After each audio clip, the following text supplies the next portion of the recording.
All right, so today we're diving into something pretty big, the future of work, in the age of AI.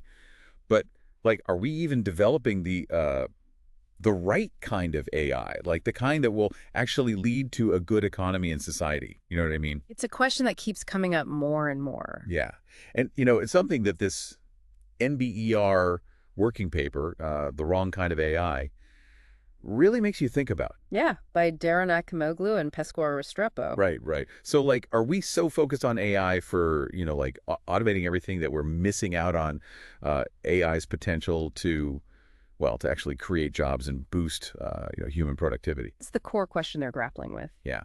Okay, but before we like jump into all of that, can we just like define what AI even is? Because it feels like everyone's using that term these days. Totally. AI gets thrown around a lot. But at its core, stripping away the hype, it's really about intelligent agents, and that could be algorithms, software, whatever, making decisions based on data. So it's more than like those robots you see on factory floors, Yeah. right? Exactly. Robotics is a separate field. AI is more like a platform, and it has way more applications. And what's interesting is that this paper isn't like praising AI's potential. It's more like a warning about the kind of AI we're focusing on. Like the wrong kind of AI, as they Yeah. put it. Okay, but like, why is that even a concern? I mean, shouldn't any new tech be a good thing? Not necessarily. There's this traditional view that technology always leads to more jobs and higher wages for, everyone. A rising tide lifts all boats and all that. Right, right. But this paper is like, hold on a sec. It argues that AI, if it's too focused on automation, could actually decrease the need for workers and shrink the share of income that goes to workers. Wait, how does that work? Well, think about it. If you have a machine that can do your job faster and cheaper than you can, well, you're kind of out of luck. Okay, yeah, I see what you mean. Right. Now, apply that to like entire industries. It could mean big, big changes for the workforce. Okay, but like technology has always displaced jobs, right? Like, Okay. what's so different about AI? True. But this paper says there's a key difference here. See, in the past, automation would take over some jobs, sure. But at the same time, these new technologies created new tasks, things that humans were actually good at. So, like, there was this balance, like, technology was taking some jobs, but also making new ones. Yeah. Think about the shift from farming to factory work. Mechanization on farms, that displaced a lot of farm workers. But then all these new jobs popped up in manufacturing and services. Right. The problem is it seems like that balance is kind of disappearing. Because the new jobs aren't being created fast enough. Yeah, one of the arguments is that slow wage growth and like the lack of good jobs in recent decades, that might be partly because of this imbalance. Hmm. That's pretty worrying.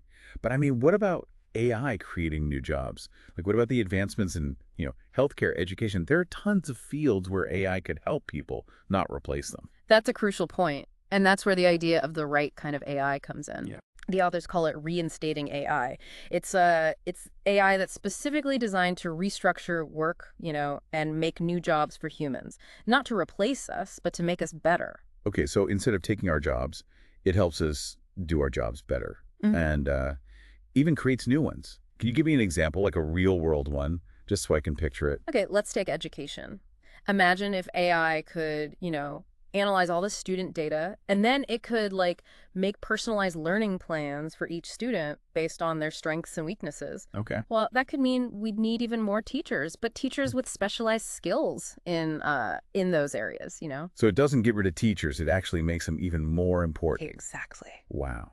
Okay, what about other fields? Like, how could this reinstating AI work in, say, healthcare? Well, think about nurses and technicians. What if AI could help them do even more, like some things that doctors usually do? That could make healthcare more accessible and maybe even lead to completely new jobs in healthcare that we can't even imagine yet. Okay, so we're not talking about like robots taking over. We're talking about humans and AI working together to make things better and maybe even more fair. That's the idea, anyway. But the question is, if this reinstating AI is so good, why aren't we seeing more of it? Like, why is everyone so focused on the automation stuff? Yeah, that's what I don't get. Like, why wouldn't everyone want to develop AI that helps people and makes things better for everyone? Well, there are a few reasons, and it has to do with how markets work, how innovation happens, and even the culture in the tech world. Okay, I'm listening. Tell me, like, what's stopping this good kind of AI from, really taking off? Well, for one thing, you have these things called market failures. It basically means that markets don't always choose what's best for everyone. Right. Companies are focused on, making money, which often means cutting costs through automation, Yeah. even if something like reinstating AI would be better for workers and, the economy in the long run. So it's like what's good for one company isn't always good for everyone else. Right. And then, innovation is risky. It's a gamble. Companies might not want to uh, invest in something new, even if it could be really great. So they stick with automation because it's like a safer bet. It could be. And this is where government support for research could really help. Governments can encourage companies to explore these less, commercially proven technologies, especially if they could be really good for society. So it's not enough to just like let the market decide. Yeah. We need the government to step in sometimes. Yeah, sometimes, especially when it comes to technologies that could like change whole industries and, the future of work. And it's not just about the market either. You also have this path dependency thing. Path dependency. Okay, what's Well, that? imagine like once a certain technology gets going, it's like a snowball rolling down a hill. Okay. It's really hard to change direction, even if there are better options out there. Oh, so we could get stuck with automation even if we realize, like later on, that another way would have been better. It's possible. That's why it's so important to talk about all this now while AI is still, relatively new. Yeah, okay. I'm starting to see how all these things are pushing us towards AI for automation, but something's still bugging me. Earlier, we talked about how AI could create jobs in like healthcare and education. Isn't that like reinstating AI? Why aren't we seeing more of that? That's a great question, and it shows some of the real world challenges with this more human centered AI. It's not as easy as it sounds. Okay, so what are the obstacles? Well, developing AI to create jobs, it requires a really good understanding of human skills and how we work. Right. It's about making AI that like works with human skills, not just replaces them. So it's not enough to just like build a cool new AI system. We need to think about how it actually works with people. Yeah, exactly. It's about making AI that works with us, not against us. And that means we need to understand like human psychology, motivation, all those things about how people work. It's like less of a tech problem and more of a people problem, I guess. It kind of is. And it's also about rethinking, what it means to be human in this world with intelligent machines. It's a big question, but also kind of exciting. It feels like we're on the edge of something really, really big. We are, and it's up to us to decide what that big thing will actually look like. It's pretty amazing to think that we actually have this like power to shape the future of work with AI. Yeah. It's not just something that's like happening to us. We're actually creating it. That's right. And that kind of brings us back to those examples we were talking about, like in education, remember? AI and creating jobs. Yeah, yeah. I'm still kind of curious about that. Like we talked about AI, personalizing learning plans and all, but how does that actually lead to more jobs for teachers? It seems like it could like go either way. Yeah, I get that. The trick is to think beyond just like automating stuff. We got to use AI to boost what humans are good at, not just replace them, And maybe even create completely new jobs. Okay, but like what would those new jobs even be? Okay, so picture this. AI analyzes all the student data and not just, their grades, but like how they learn best, what motivates them, all that. Okay, yeah. And then it uses that info to make like a personalized learning plan for each kid. Okay. But here's the thing. Instead of replacing teachers, this system actually helps them be even better teachers. Okay, I'm listening. How? Well, the teachers wouldn't just be lecturing, they'd be more like mentors or guides. They'd use the AI stuff to tailor their teaching to each student, giving them individual support. So it's like having a super smart assistant for each teacher. Yeah, kind of. And think about it. We might need teachers with special skills, people who are good at data analysis, educational psychology, all that. Wow. So instead of like getting rid of teachers, AI could make teaching even more specialized. That's pretty cool. It is. And it's not just education. Think about like healthcare. Nurses, technicians, they could do way more, which means more specialized jobs and maybe even better care for patients. So this reinstating AI, it's starting to make more sense. But we talked about all those roadblocks before, the things that are like stopping this kind of AI from, really happening. What are those challenges again? Well, one is like a mindset thing in the tech industry, and even with policymakers. Right now, it's all about automation and efficiency, getting the most bang for your buck, that kind of thing. So we need to like think more long term Yeah. about how AI can help everyone, not just make a quick profit. Exactly. And that might mean like encouraging companies to invest in research that's more, human centered, even if it doesn't make a ton of money right away. Yeah. We also got to make sure workers have the skills they need, so for this new world with AI and all. Yeah. So it's a pretty big challenge. But if we can make it work, I mean, if we can use AI to make jobs more, meaningful and all that, that's a win-win, right? Absolutely. And this paper, it talks about the social value of work too. It says that, having a job gives people a sense of purpose, a feeling of belonging. It's important for a healthy society. Yeah. It's not just about money. It's about like feeling like you're part of something. Right. So we got to think about, not just efficiency and productivity, but also how AI affects like the well-being of people.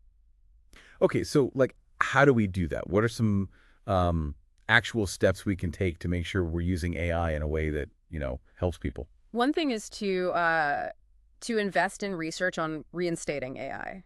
Projects that look at how to use AI to create jobs, to make human skills better, that kind of thing. So instead of focusing on automation, we need to look at how AI can actually empower people. Exactly. And this needs to be like a team effort. Academia, industry, government, everyone needs to be involved. So it's all about collaboration again. It is. And we need different perspectives too. Ethicists, social scientists, and most importantly, the people whose jobs will be affected by AI. We need to hear from them. It sounds like we need to like completely change how we think about AI. It's not just a technology problem. It's a problem for like all of society. It is. Yeah. And it's about our values. Do we want a future where technology just makes more money for a few people? Or do we want a future where technology helps everyone, creates opportunities, and makes society more fair? Those are like really big questions. And it feels like we're at this point where we have to decide what kind of future we want, with AI and all. We are. And the choices we make now will affect, everyone for a long time. I mean, it's kind of wild to think that we're like right here, right now, and we get to, decide how this whole AI thing shapes the future of work. It's exciting, but it's also like kind of scary. It is a pretty unique time. We've got this powerful technology, and it could change everything. But like we've been saying, it's not just about the tech itself, right? It's about the choices we make, the things we value, and what kind of future we want to, build together. Yeah, it's like you said before, AI is a tool, right? Hmm. And any tool can be used for good or bad, depends on who's using it and what they're trying to do with it. That's it. And that's why these conversations are so important. We need to hear from everyone, make sure we're thinking about the ethics of it all, and really understand how AI could, impact society. So, like, how do we actually do that? How do we make sure AI is like working for everyone, not just a few people? Well, one thing is transparency. We got to make sure these AI systems, the algorithms and all that, that they're, fair, and that we can actually understand how they're making decisions. So they're not like making existing problems worse. Like, we need some safeguards in place to make sure AI is helping us, not, controlling us or something. Exactly. And another big thing is education. We need to make sure people have the skills to adapt as AI changes the job market. So investing in education and training programs, focusing on things that humans are really good at, like critical thinking, problem solving, all that. So, like, a big reskilling effort to get people ready for this new world with AI. Yeah. But it's not just about, learning new technical skills. It's also about being adaptable, being resilient, and always being ready to learn new things, because the jobs of the future, I mean, they might not even exist yet. So it's like, even though technology is changing so fast, human skills are still like super important. Yeah. It's about finding that balance where human creativity and AI's power can work together to create something, really amazing. So if we do this right, if we focus on, make sure AI is good for people and fair and creates opportunities, what could the future look like? I mean, paint me a picture. Well, imagine a world where AI helps us solve like the biggest problems we face, like climate change or curing diseases. Imagine if work was more more meaningful and people had more time for, for things they enjoy, for being creative or just relaxing or connecting with other people. Imagine if AI could help us, reach our full potential, both as individuals and as like a whole species. It sounds pretty idealistic. Yeah. But if we make the right choices now, it could actually happen. Right. It could. The key is, like we said, collaboration, bringing people together, different perspectives, approaching AI with humility and a real understanding of how it can, affect the world. It's a big challenge, but it's worth it. This has been, wow, this has been an amazing deep dive. We didn't just talk about like the technical stuff, but also, what AI means for the future of work, for what it means to be human, and for like society as a whole. It has been a quite a journey, and I hope, what you take away from this is that the future isn't like set in stone. We have choices to make. It's up to us. Well said.